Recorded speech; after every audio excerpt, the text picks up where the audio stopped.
Bonjour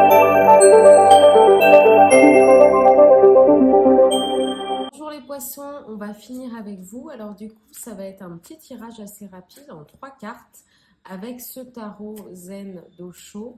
Donc je vais vous expliquer tout ça. Il y a différentes choses. Alors, on va voir ce que vous réserve un petit peu le mois de mai, vous donner peut-être quelques pistes de réflexion sur comment ça va se passer et les actions à mener. Alors, on arrive en premier avec le succès. Très belle carte de feu pour vous les poissons. Donc, on est sur le nombre 6.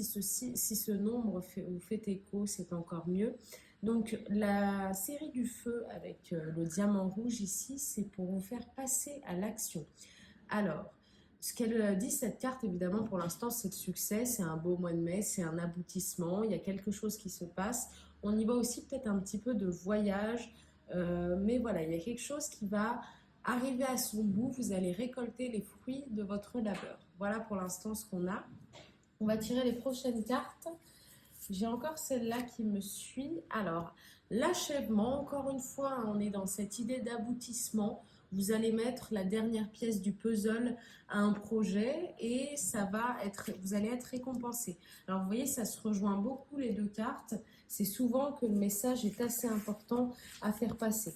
Alors, je vais tirer la troisième carte qui correspond plutôt à la solution et qui va nous confirmer les deux précédentes. Alors, les poissons. Et voilà, j'ai 7 cartes qui tombent. Alors, qu'est-ce que c'est? C'est le ralentissement. Alors, est-ce qu'on nous invite plutôt à ralentir et à se connecter à soi-même, peut-être avec la méditation, tout ça? À voir. Ce que je vais faire, c'est que quand il y a un arcane majeur qui sort, surtout qu'ici c'est le 21, c'est donc l'un des plus puissants du jeu, ça veut dire que vous êtes arrivé un petit peu à un bout, à une fin, mais une fin, un achèvement et un projet qui se concrétise. Alors, je vais vous lire un petit peu le commentaire pour cette carte. C'est écrit: ce qui a absorbé votre temps et votre énergie jusqu'à maintenant se termine désormais. Si vous le menez à terme, vous ouvrez la porte pour vivre quelque chose de nouveau. Profitez de cette pause pour célébrer les deux phases de cet intervalle, la fin de ce qui s'achève et l'avènement du nouveau. Alors, on a vraiment cette sensation de renouveau avec le mois de mai qui arrive, le printemps, etc. Et le ralentissement. Alors, peut-être que vous avez beaucoup travaillé jusqu'à maintenant et vous allez enfin pouvoir prendre une pause. Ça rejoint un petit peu ce que la carte nous disait.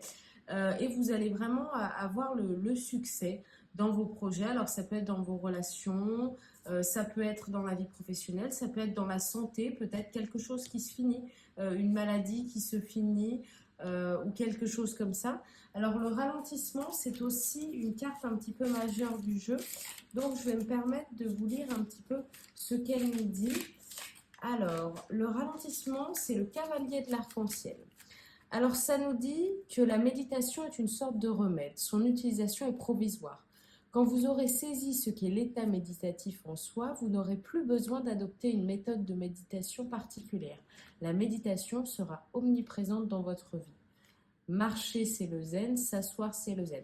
Ce que ça nous dit, c'est que la méditation, comme on la connaît, effectivement, elle existe, mais le fait de prendre le temps de ralentir, d'observer son environnement, d'aller vers la nature, de marcher, de regarder les oiseaux s'envoler, peu importe, tout cet état-là qui est assez ralenti, observateur et méditatif, il est bénéfique pour vous. Voilà ce que ça vous pousse à faire ce mois de mai. Alors, ensuite, ça nous dit: votre vie se trouvera sous l'étoile de la vigilance, de l'intelligence consciente, de la joie inconditionnelle, de l'affection et d'un canal d'énergie fluide. Votre marche sera une flâne. Vous vous asserrez avec amour, alerte et attentif, sans aucun but, sans aucune raison. Simplement parce que c'est beau d'être assis et de ne rien faire, de se détendre et de se reposer. De même, après une longue promenade, vous prendrez place sous un arbre et savourez la brise qui vient vous rafraîchir. Chaque instant de la vie peut être utilisé pour ressentir la pureté en soi, sans essayer d'améliorer, de cultiver ou de pratiquer quoi que ce soit. Alors ça vous invite vraiment à effectivement cet état d'observation et de... Il y a cette idée un petit peu de réduire le stress. Vous arrivez un peu à une fin, vous avez enfin réussi quelque chose pendant ce mois de mai. ça va se concrétiser. Peut-être que c'est une période un petit peu plus chargée qui va se finir et vous permettre justement d'avoir le temps de réfléchir et de vous poser. Alors, le mois de mai, il vous invite vraiment à prendre le temps, sortir aussi, sortir à l'extérieur. Je vois beaucoup de balades en nature, je vois une reconnexion avec la nature. Vous allez effectivement vous connecter à votre être et à tout ce qui vous entoure et puis admirer ce que la vie vous réserve et les petits plaisirs de la vie, les belles choses que la nature nous offre. Voilà, je vois un mois de mai vraiment très agréable pour vous. Une récompense ici avec le succès et puis prendre le temps de vivre, c'est quand même le plus beau dans la vie pour vous les poissons. Alors vous allez vraiment avoir un super mois de mai. J'espère que ce tarot vous a un petit peu donné une idée de ce qui va se passer pour vous. Ne prenez que le message qui vous fait écho là-dedans. Et n'oubliez pas d'apprécier la vie chaque jour. Voilà, je vous remercie vraiment d'avoir suivi tout ça et je vous invite à vous abonner. Je vais faire ça assez régulièrement. Et voilà, à bientôt. Merci à tous. Au revoir.